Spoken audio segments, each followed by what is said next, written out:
Are you down for this? If you're in the mood, we can take it to the moon. Just like a movie scene, table for two. No need to be fair, I want you instead. Assalamualaikum. Waalaikumsalam. Silahkan duduk Mbak. Ya, terima kasih.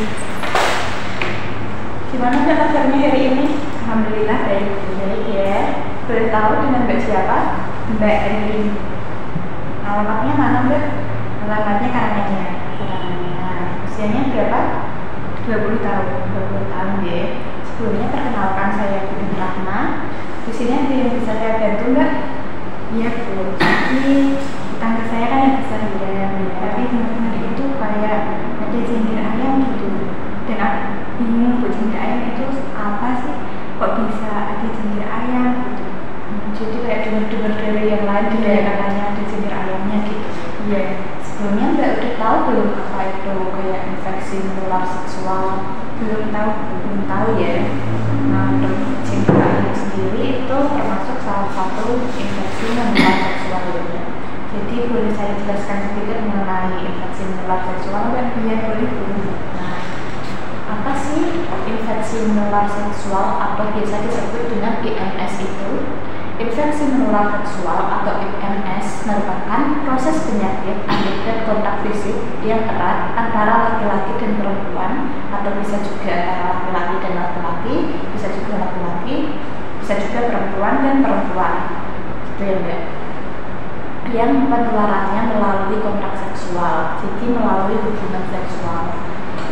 Bisa jadi dari hubungan intim itu, atau juga bisa dengan hubungan oral.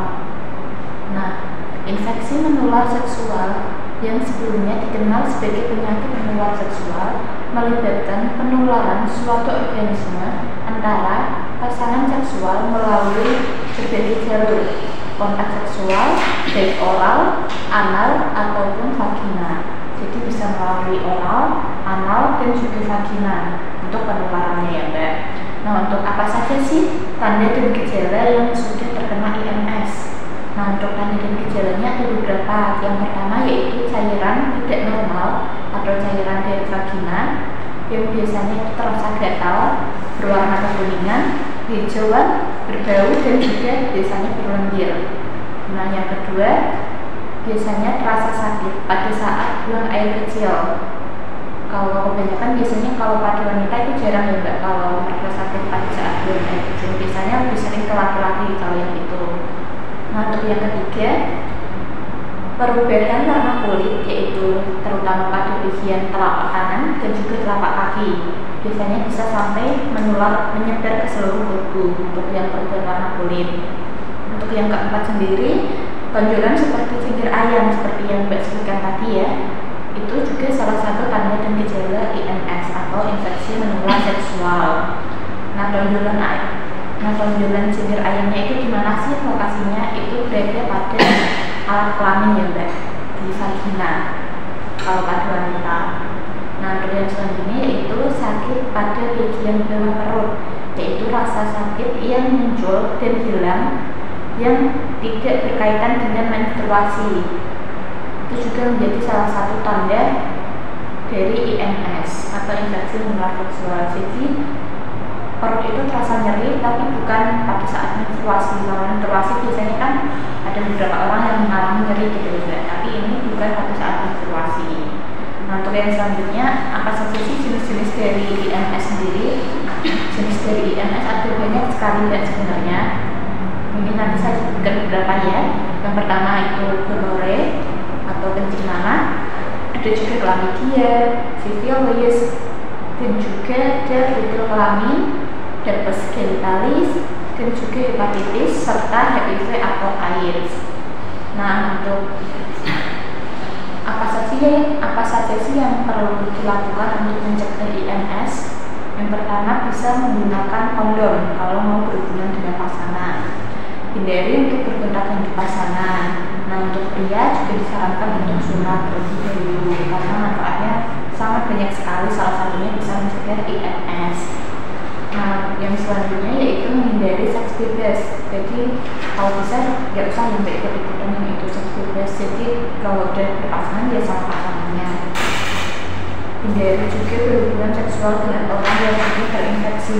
Jadi kalau misal sudah tahu orang tersebut terinfeksi, jangan melakukan hubungan seksual maupun hubungan oral. Yang selanjutnya yaitu membatasi konsumsi minuman alkohol. Minuman yang beralkohol juga dapat memicu terjadinya IMS yang dapat mempengaruhi. Untuk yang selanjutnya yaitu mbaknya bisa melakukan vaksinasi ke tenaga kesehatan. Nah, untuk apa saja sih bahaya jika terkena IMS? Kalau sudah terkena IMS itu imun tubuh kan menurun ya Mbak, jadi orangnya lebih gampang sakit-sakitan, lebih mudah merasakan sakit. Kalau apa sedikit gitu langsung sakit. Nah, untuk yang selanjutnya IMS juga dapat menyebabkan mandul atau infertilitas gitu Mbak ya. Untuk yang selanjutnya IMS juga bisa menyebabkan keguguran karena imun tubuhnya itu kan kurang, jadi dapat menyebabkan keguguran. Untuk yang selanjutnya IMS bisa merusak penglihatan, otak dan juga hati. Yang terakhir IMS bisa ditularkan kepada bayi jika ibunya itu hamil dan juga sudah tertular IMS. Nanti kalau anaknya lahir normal biasanya bisa tertular penyakit IMS. Untuk mencegahnya gimana? Bisa dilakukan vaksinasi tersebut. Nah, jadi seperti itu ya Mbak untuk penjelasan sedikit mengenai apa sih itu IMS. Untuk gambarnya bisa dilihat ya Mbak seperti ini. Ya itu ya Mbak ya apa tadi jenis ayam itu di sini. Terus itu ada gonorrhea, pneumonia, sifilis juga seperti itu ya Mbak. Untuk herpes juga kayak ini program warna kulit. Jadi seperti itu Mbak secara singkat tentang infeksi menular seksual. Apa yang ingin ditanyakan Mbak? Sudah jelas ya. Untuk cara mencegahnya juga tadi sudah saya sebutkan. Kalau tidak ada yang ditanyakan boleh saya bertanya kepada Mbaknya biar untuk memastikan aja Mbaknya itu tadi paham tidak yang sudah saya jelaskan gitu. Boleh ya Mbak ya?